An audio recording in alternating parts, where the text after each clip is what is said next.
Salam Hotman 911. Sudah ratusan ribu pendukung Nikita menghubungi Hotman Paris melalui chat di medsos. Bantu dong Nikita, bantu dong Nikita. Oke, sekarang kalau ada apa-apa dengan kamu dan keluarga kamu, itu saya pastikan bukan ulah saya. Itu ulah teman-teman dan saudara-saudara saya yang murka terhadap ocehan biadab kaum di dunia maya.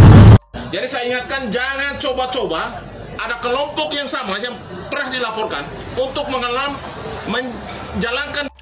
Terus kalau aku coba-coba kenapa? Kenapa kalau aku coba-coba? Kenapa? Emang kenapa? Coba bilang kenapa. Pak, saya hormati Bapak sebagai orang yang udah tua. Iya, lebih tua dari saya. Besok-besok kalau mau ngomong, jangan bilang-bilang kelompok, Pak. Sebutkan nama dong. Siapa namanya? Apakah Arif Afanda namanya? Siapa, Pak? Coba Bapak sebutkan namanya. Kalau memang hukum tidak bisa menjerat yang namanya gerombolan Arif Panda ini, maka jangan salahkan kami.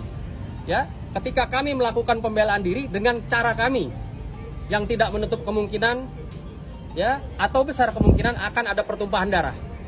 Pokoknya nanti aku akan bersaksi, ya, aku akan bersaksi yang paling menggegerkan. Kalian tunggu aja siapa yang akan aku bela, ya. Siapa yang akan aku bela yang berurusan dengan terdakwa, ya. Cluenya itu. Sehat-sehat ya.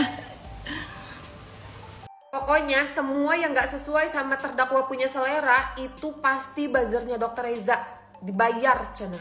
Polela, hakim, jaksa, deterjen biasa yang terbaru BCA. Gue kan jadi bertanya-tanya dari mana duitnya. Secara Dr. Reza itu miskin katanya. Duit 4M aja diributin kan ya. Jadi yang bener yang mana? Yang punya buzzer tuh siapa? Gue jadi curiga soalnya yang komen di VT gue template semua. Saya tidak peduli dengan Nikita Mirzani. Kamu mau penjarakan 2000 tahun, 10.000 tahun, itu nggak ada urusan saya dengan Nikita Mirzani, ya. Tapi proses hukum ini harus diselamatkan.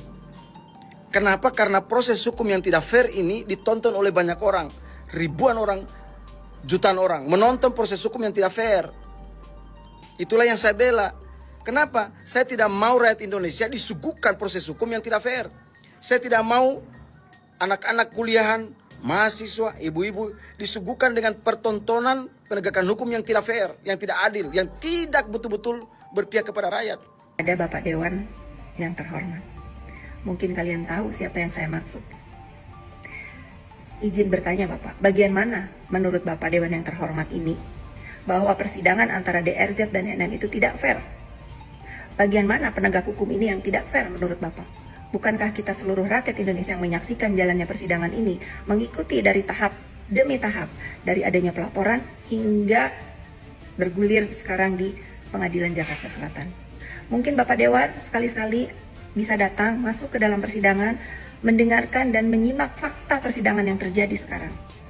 Jika Bapak masih belum paham, skincare yang digadang-gadang menjadi alasan untuk adanya proses peradilan ini, saya ingin memberikan informasi atau pendapat pribadi saya bahwa skincare yang dipermasalahkan itu adalah bukan milik DRZ. Miskin, gak punya uang, nanti 4 miliar saya tambahin 1 miliar ya.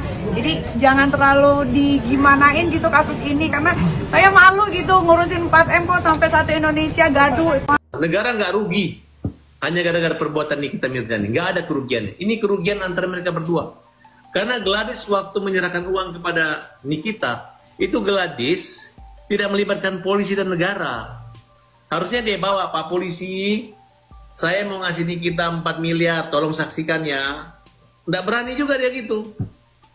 Tiba-tiba setelah Nikita makan uangnya, bayar rumahnya 2 miliar, Pak Polisi, uang saya diambil dia. Ngapain polisi capek-capek ngurus yang begitu?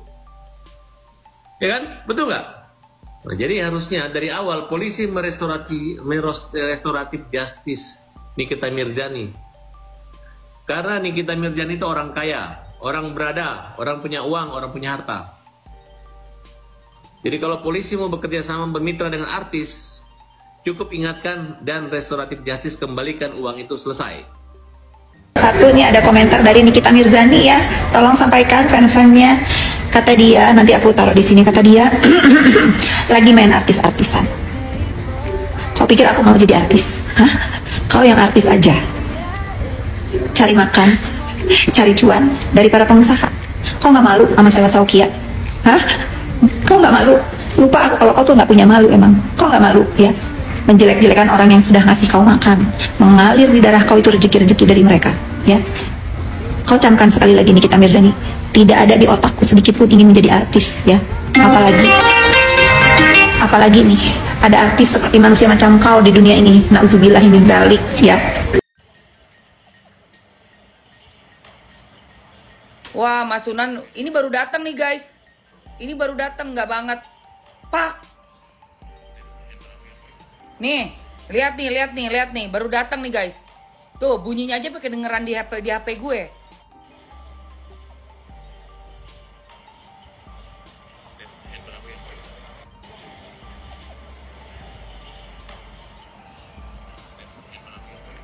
Gaya lu mengintimidasi orang, ya. Gaya lu mengintimidasi orang. Ujung-ujungnya kena lu kan. Makanya jangan belagu. Pak adabnya, jangan ngomong adab sama saya. Apakah si Julianus beradab? Menyalami saya, buang muka, dia pukul saya. Apa itu beradab? Jadi jangan dipotong-potong. Semua ada sebab, ada akibat. Ingat, saya bukan orang gila. Saya bukan orang halu.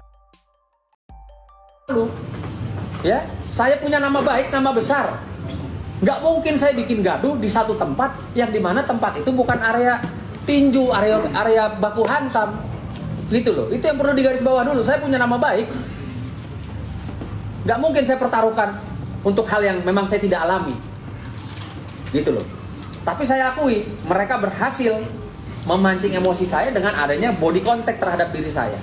Mohon maaf, saya laki-laki. Kasus Nikita Mirzani semakin menemui jalan buntu. Kasus yang sudah hampir setahun berjalan ini, banyak menuai komentar pedas dari berbagai pihak. Salah satunya yaitu dari pihak musuh Nikita. Diketahui, pihak lawan Nikita kini ditunggangi oleh Fitri Salhuteru, yang mana Fitri adalah musuh bebuyutan Nikita sejak dahulu. Namun, kenapa Fitri masuk dalam kasus ini seolah-olah dia yang mendalangi ini semua? Masalah skincare overclaim kini melebar kemana-mana sampai baku hantam. Netizen tentu banyak tahu bagaimana sifat asli dari Fitri Salhuteru. Saya sudah menyerahkan satu bundel percakapan saya dengan anaknya untuk dibaca sama majelis hakim yang mulia. Bagaimana keluh kesah anaknya terhadap kelakuan ibunya. Nggak usah marah-marah ya, nggak usah tantrum.